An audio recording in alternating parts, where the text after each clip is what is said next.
What is up, guys? Welcome back to Think Shank. We are just waking up and diving into game 4 of Minnesota Timberwolves Los Angeles Lakers. The Wolves get a miraculous win and a 3-1 series lead at Target Center, doing the Minnesota faithful a great service. A few things that stood out that I think deserve to be spotlighted for each team. Let's go ahead and do it. Number one with the Wolves goes without saying, but Anthony Edwards is him.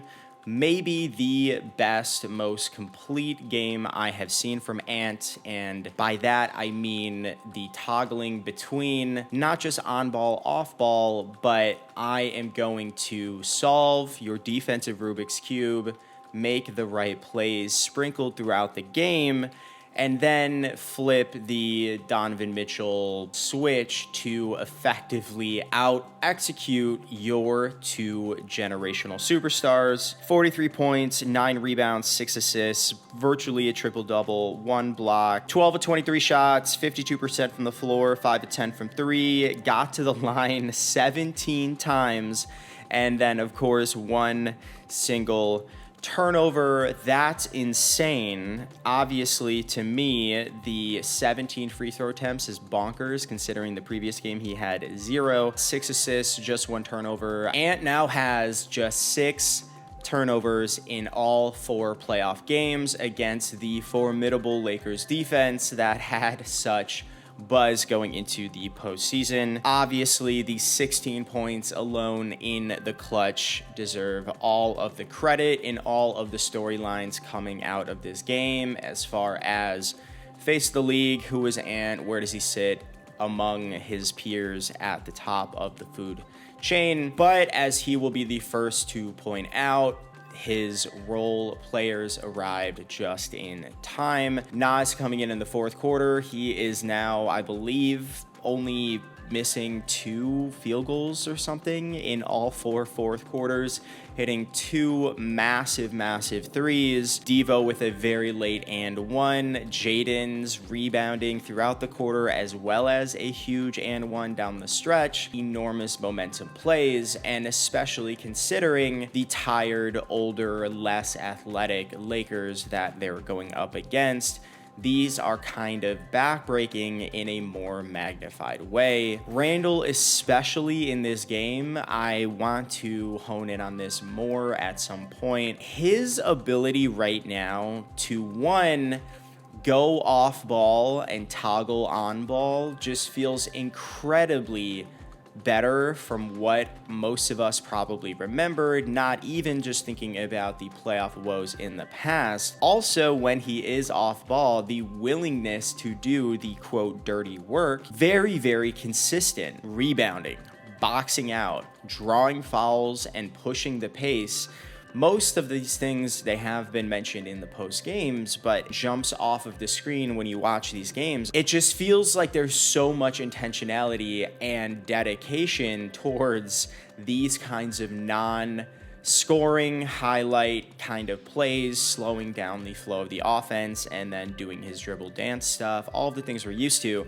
I just find myself amazed how many hard, tough rebounds he's coming down with and how much physicality he is bringing, particularly against LeBron and their fake bigs like Rui, etc. He is just going to be instrumental in this Timberwolves run if they get out of this round, because this power forward position is so unique across the contender landscape. You can try, for example, to get away with a Jalen Williams guarding him all game, who is obviously also going to be playing 40 minutes, but then you are putting your second most dependent scorer in Julius Randle's way. Obviously, their defensive scheme is really great, and we'll see how that is if it gets there, but that's just an example. I said it last year with Cat as well, and then you, of course, have Aaron Gordon, you have Kawhi Leonard. I just feel like the power forward position is so critical and actually a huge swing piece for every contending team. To the Lakers, biggest thing, obviously, the starters come out and play the entire second half JJ betting on the conditioning of his top guys. What really stuck out to me about that was that LeBron James only puts up 2 field goals in the fourth quarter after putting up north of 20 points in the first half. Bron had a string of 4 or 5 transcendent defensive plays alternating between deflecting passes, stripping guys on drives,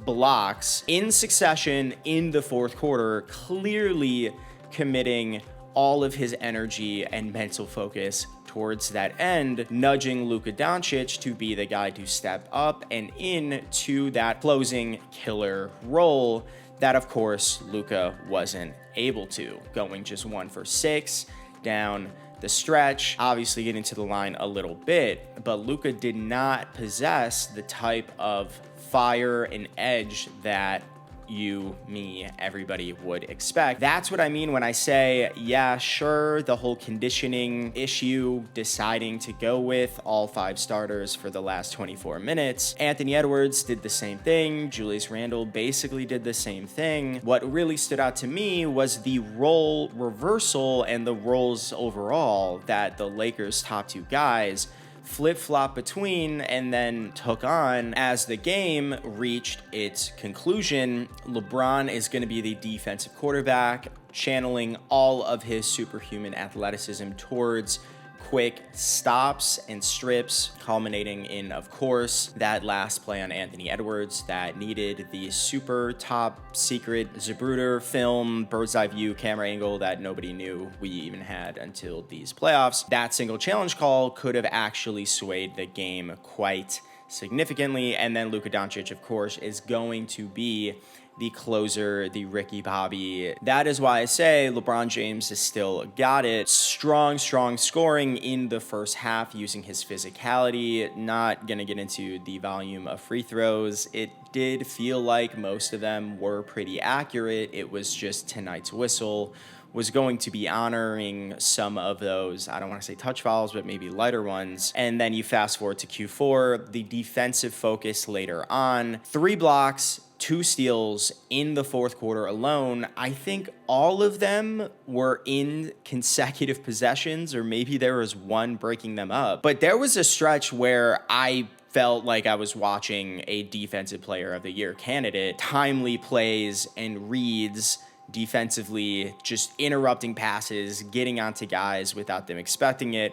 It was awesome to see from Bron. And then last but not least, the role guys somewhat arrived. Congrats to Rui, of course. What I love the most is not going to be a surprise, but he is obviously more than capable of knocking down outside shots. That is kind of expected in these types of games and the level of focus that the 2 heads of the snake will get. But Rui mixing up the scoring with timely drives, getting inside, taking guys, Nasri, Jaden McDaniels, by surprise, actually driving towards the basket was very notable. Good for Rui. Austin Reeves clearly struggling in the first half. 3 fouls in that first half, getting in foul trouble. Him saying he didn't actually think all year he actually got in foul trouble. So clearly a little bit tough to get into his rhythm, but hitting 5 threes in the second half went a long way. However, getting that final look to tie the game didn't unfortunately go in. I think there were a couple other open looks that he did get that, frankly, I completely expected him to hit. These are 2 very evenly matched teams, but ultimately what became clear is that JJ Redick seems to have just fewer tools in the toolbox to go to outside of running his guys who are already at an age and athleticism disadvantage into the ground through 0 rotations whatsoever. And even within that, you are risking the whole rim protection vulnerability that, as we're seeing with Anthony Edwards, is getting deciphered better and better by the game, and it is absolutely sensational to watch.